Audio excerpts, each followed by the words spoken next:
the fuck?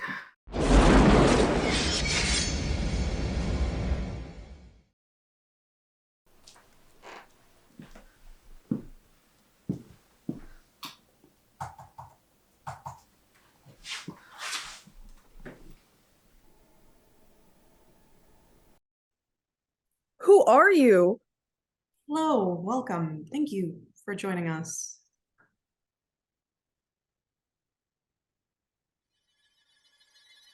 Hi there. Hello?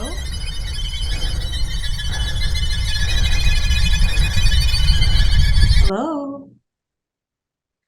No, it looks like you're muted. Can you hear me? Ah, there you are. How are you doing? Are you comfortable settling in? Oh yeah, I feel great. Great. I hope you didn't have too much trouble getting in. These Wait, excuse me, but what the hell is going on here? Weren't you just chasing me outside? Oh yeah, sorry about that. I'm right outside. I wanted the two of you to meet today to talk about this conflict you're having. There seems to be a misunderstanding. Wait, no. I am not listening to this. I am not the problem.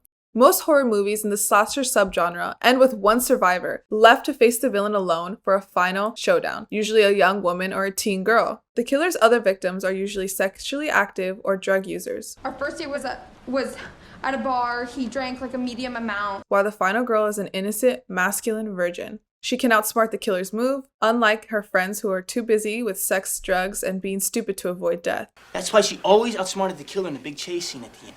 Only virgins can do that. Don't you know the rules? This seems empowering on the surface, but the final girl has to deny her femininity to survive. She's pitted against the other so-called naive and promiscuous women. The final girl punishes female sexuality for the benefit of the male audience. The triumph of women against their aggressors isn't empowerment. It's a social sacrifice that transforms violence against women into a social and political act that comments on the patriarchy. Rape revenge stories hinge on the male viewer's ability to identify with the gruesome trauma done against and by the central female character. It just ends up as a spectacle of male pleasure. Women in horror are first and foremost the purpose and origin of male desire. Women of color are often non-existent in the final girl trope and horror entirely, because horror represents societal anxieties from the white male perspective. Women of color, specifically black women, are the non-other, the other of the white male's others. The admirable masculinity of the final girl, her sexual unavailability, intelligence, competence, and not wholly female depiction is troublesome when applied to black women. Viewers see their strengths as negative while white girls are praised. People compare black femininity and white femininity constantly. In The Walking Dead, Michonne's capabilities are in stark opposition to the domestic Lori, Andrea, and Maggie in early seasons. The men can handle this on their own. They don't need your help. During her own rape revenge plotline, Michonne is depicted as a machine that doesn't need sympathy or complexity. Many women in The Walking Dead gain nuance as the show goes on, including Michonne, but that doesn't erase how she is separated from the rest of the group at the start. Michonne, Maggie, Carol, Rosita, Sasha all become strong characters who can stand on their own, but it nearly took a dozen seasons to see it. Women in horror are constantly dehumanized, and I'm sick of it. Look, I hear you, but you're not the only one. Lots of horror villains equate disability with monstrosity. We're either the physical embodiment of terror or we don't exist at all. Could it be a coincidence? Absolutely. Does that erase how people perceive those characters and then the real people who look like them? I don't think so. I see it with my disability all the time. Productions literally seek out actors with hypermobility, unusually long limbs and fingers and toes, and extreme thinness and height. Tristana Medeiros is a possessed and tortured woman, but we're supposed to be scared of her because she looks different. The leper literally embodies one kid's fear of sickness and death in it. No one can spontaneously develop the Marfanoid body type. Writers just do it because they think bodies outside of the norm fit the uncanny valley. The Crooked Man is some asshole demon ghost who takes the shape of children's fears. Why is his natural form some guy with a rare illness? And I know it's a creepy version of the main character's mother, but when the entity in Smile wrapped its fingers around the door before revealing itself, I just saw my own fingers. The Mother, the Apeth, the Pale Man, Mama, Slender Man, the Moonlight Man, a serial killer with acromegaly for some reason? Give me a break. I personally don't want people to look at me and fear death. And this isn't random. Eugenics was the science in the early 1900s. Disabled people were legally forced into institutions, sterilized, and murdered for able-bodied benefit. There were laws that stopped anyone diseased, maimed, mutilated, or in any way deformed as to be an unsightly or disgusting object from going out in public. Until the 70s! It took decades for disabled people to even access public buildings because of systemic inaccessibility, for God's sake. Disabled people have only been remotely visible for the last 20 to 30 years, and the rest of society doesn't know how to cope. Neither does the entertainment industry. Most disabled characters, when they do exist, are played by able-bodied actors. If Freaks were made today, everyone would be played by an able-bodied actor and they'd all win Oscars for being so brave. It's no wonder our bodies spring to mind when horror writers need the unknown or the unfamiliar or the unsightly. That's who we are to most people. I'm hearing a lot of pain here from both perspectives. The empowerment offered to women in the horror genre is reduced to something vague and non-threatening. Oftentimes, the criteria that dictates who is worthy of a good ending fits a very narrow set of values that most women couldn't hope to live up to.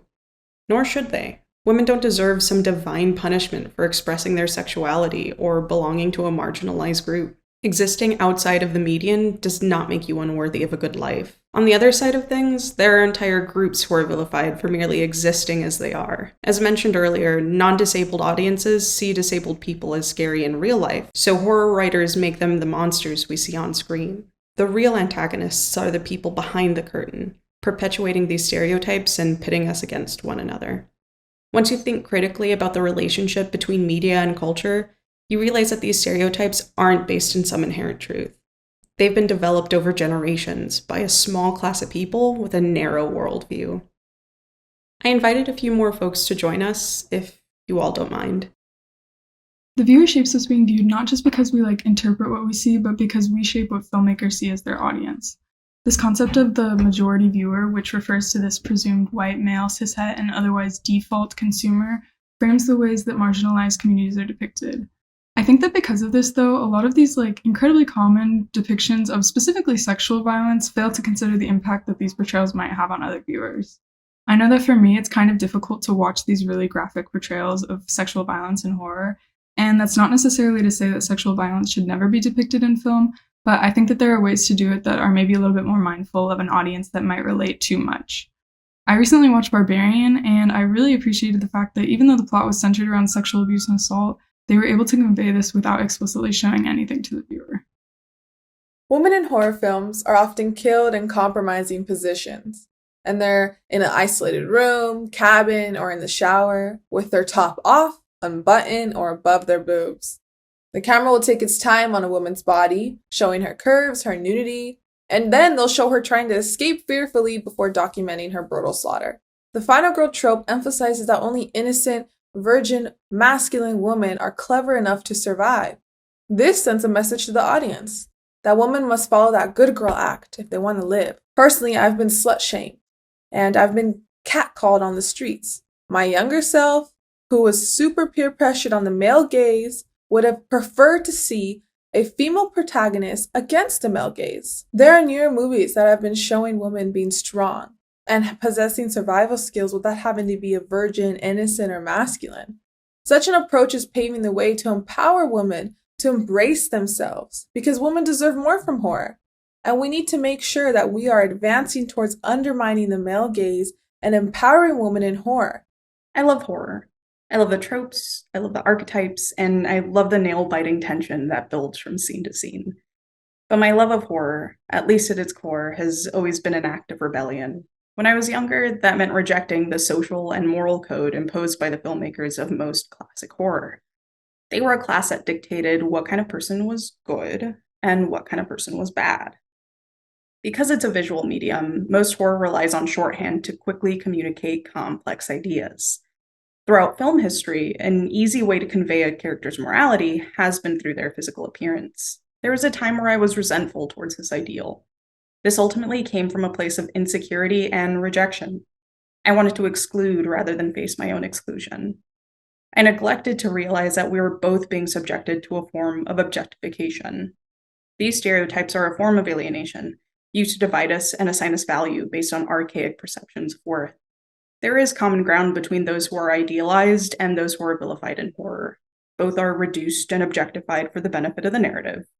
Both are subjected to cruelties, either as a test of will or through retribution. and both will suffer from the stereotypes assigned by these narratives, regardless of intent.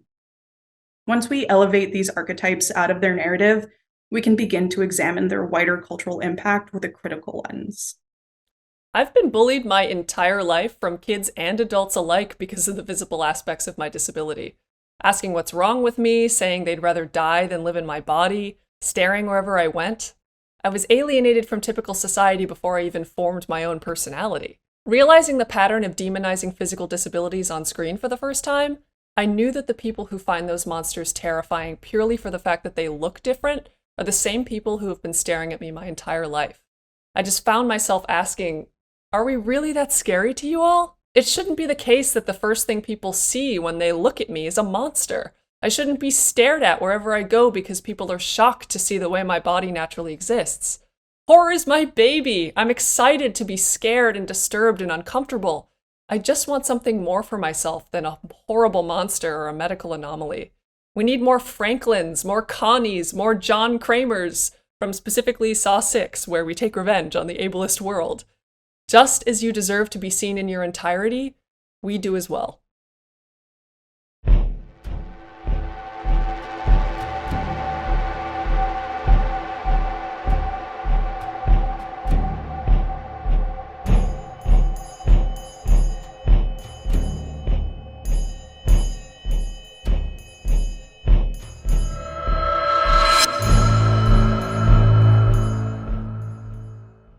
You look so ridiculous right now. I'm like looking at my You computer. look like a little goose. What did you just say to me?